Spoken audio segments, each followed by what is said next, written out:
I'm Stacey from stacystjohn.com. And I'm Valerie from quilldecor.com. And we are here to help you better your B&B.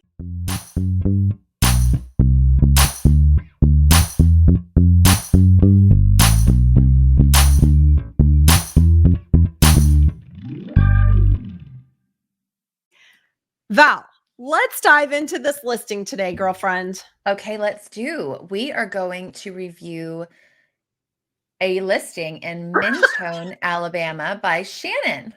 Shannon. Cool. Let's talk about gorgeous area.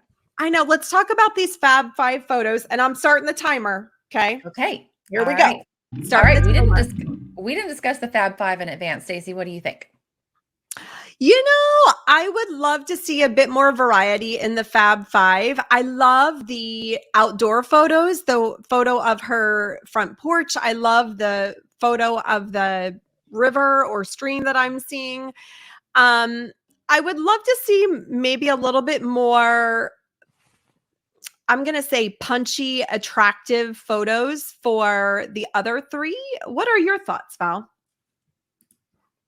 Yeah, I think it does show a variety of the house pictures, but I think the house needs some new furnishing, and that is going to upgrade the entire property and the Fab Five. So let's just jump into that. Let's do it.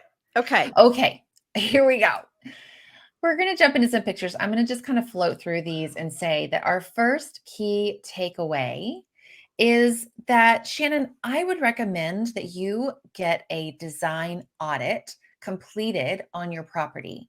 A design audit is where a designer will come in, take a look, give fresh eyes to your space, and tell you, hey, here are the key pieces you have that are really great that you should keep. And here are some things that aren't photographing well, aren't working well, aren't going to work well for a guest that you should potentially consider replacing. And then they can also give you kind of a running start or a design direction on some of the things that you can improve. Awesome. So there are lots of designers, probably any designer can do this. I would try and find somebody that specializes in short-term rentals so that they have an idea and understanding of how durable furniture should be, the right places to buy furniture. You don't want to go really high end on a lot of things, but you want to go with quality. And so there's a trick to that. Love that. So Val, based on that design audit, you would recommend, don't let me put words in your mouth, but from that design audit, you would recommend refurnishing then the rental, correct? I would refurnish a lot of this rental. I'm going to go back now to the living room and give you, Shannon, some specific feedback on how I would maybe refurnish this living room. So to just be more specific, our second key takeaway is going to be, how would you refurnish this living room? So I know you mentioned that your style is very eclectic and that this appeals to you. Eclectic design style just means that you have a lot of different design genres in one space, and that's not always bad. But nailing an eclectic design style can be challenging. And I think there's a lot of things in this room that are a little jarring. So let's talk about that. I actually want to look at this room from another angle. So hold on, I'm going to go up here. I love how you said jarring. It's jarring to you as a designer. Yes. Yes. But I don't think that's special to me. I think a lot of people would find this room potentially jarring, and maybe even if they can't identify exactly why. But you've got so many things happening right here that are no bueno together. No bueno. So I love your bold color, and I love your uses of orange and blue. I think that you are doing a good job of repeating those things. There is no way to photograph a slip-covered sofa like this and make it look good. And especially with what's the Sesame Street character, Grover, that's this color blue? And a Cookie Monster blue. Oh, Cookie Monster blue. I know. Who is it? So I'm already hearing the cookie song. C is for cookies. That's good enough for me. Okay, sorry. I digress. I'm going into Sesame Street land real quick.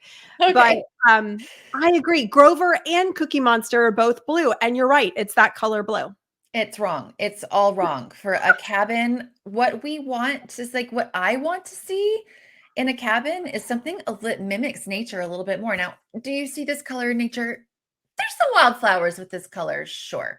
And maybe the sky, but not really. It just feels very synthetic, this kind of velvet, and it's real wrinkly, and it's clearly over top of some older sofas. And you mentioned, Shannon, you know that this rental ended up, you wanted to mitigate risk. And so you ended up putting things in the rental that you just had, which makes all the sense.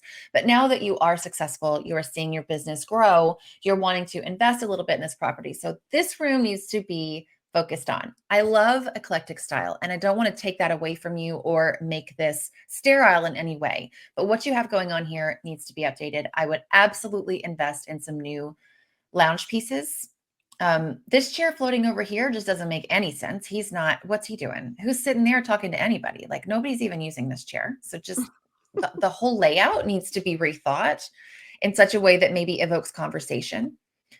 Hey, Val, I think the chair is a she, just so you know. Okay. All right. I do tend to gender my chairs. Maybe it's a they. I mean, we don't know. We don't want to offend anybody, but I think the chair doesn't make sense and shoved in the corner. Again, it's just like an afterthought, and it doesn't make sense with anything in the room. The coffee table, these chrome coffee tables are just from 1997, and they need to go straight back there. So I would just probably refurnish almost this entire space. I love your sisal rug. I'll keep that. You look like you have a nice TV. But could we put the TV over here on this wall and let in all the natural light? Put your sofa in front of this side of the room. Put your sofa in front of those windows so that you can actually have some natural light coming through. I love your sweet little sign, your Mentone Mountain Soul Refuge. This is obviously something you had made. I think that's really sweet. That and the sisal rug are maybe the only things I would consider keeping in this space. I would love to see a new light fixture as well. You know, I think a new ceiling fan that looks, you know, again, updated and modern can go a really long way. Those light fixtures just, you know, that looks a little droopy. It does look droopy. So it does, doesn't it? So Val, just really quickly, you're talking about putting the TV potentially on the wall where this wall hanging is currently. Yeah, I'm wondering if that will work. Again, I'm looking at wide angle photos, and you can't always tell how big a space is and if something will work. So, you know, I would just explore that as a possibility. Right. To see if you can let in some light, because the windows behind the TV don't make a lot of sense. Yeah. Okay, cool. Awesome. Okay. I also like this wall hanging over here. I'd keep that. I love that. Can we dive into the listing a little bit? I know we've got a couple of minutes left. I think a third key takeaway for me is to optimize your Airbnb listing. Okay, your listing description is like a magnet for your ideal guests. And I don't really feel like your listing description is really working as hard for you as it could. So take a look at, you know, again, writing a robust, professionally copywritten listing description that walks me through each room, what is included in each room. I love that Shannon has put like explore DeSoto Falls downtown or the National Preserve, then come back. I would actually love to see what is the distance to all of these attractions. So, you know, don't be afraid to do a quick Google Maps search. And if there are popular attractions, give me a bulleted list to say, I'm 1 mile from DeSoto Falls, a half a mile from downtown. I mean, I'm making those numbers up, but right, give me some greater amount of detail. So when I'm looking at this listing, I'm like, wow, this is the one. We have a keep it up, but before we go to that keep it up, I want to say, I think that in this listing, she's doing a great job evoking emotion, which is something we talk a lot about with these sentences. So it's like, take that, add some of these sentences to the captions in your photos. So that's really good, but add it to the captions in your photos as well. And then also build out the walking through with a bulleted list, like Stacey was saying. Yeah. Okay, here we go. So we love that you have your logo as an image on your listing. It is a great way for folks to know that you have a brand. They may search your brand online. They may possibly come over to your own website and want to book direct, but they might just want to engage with you on social media. So I love the fact that, you know, you've given a face to your name when it comes to your brand. Excellent. Okay. Thank you, Shannon, for submitting your listing. We hope that this was helpful. And we hope to visit this beautiful Mentone, Alabama area someday. Yeah. Thanks for watching, everybody. Until next time, I'm Valerie Malone. And I'm Stacey St. John. Happy hosting. Bye for now.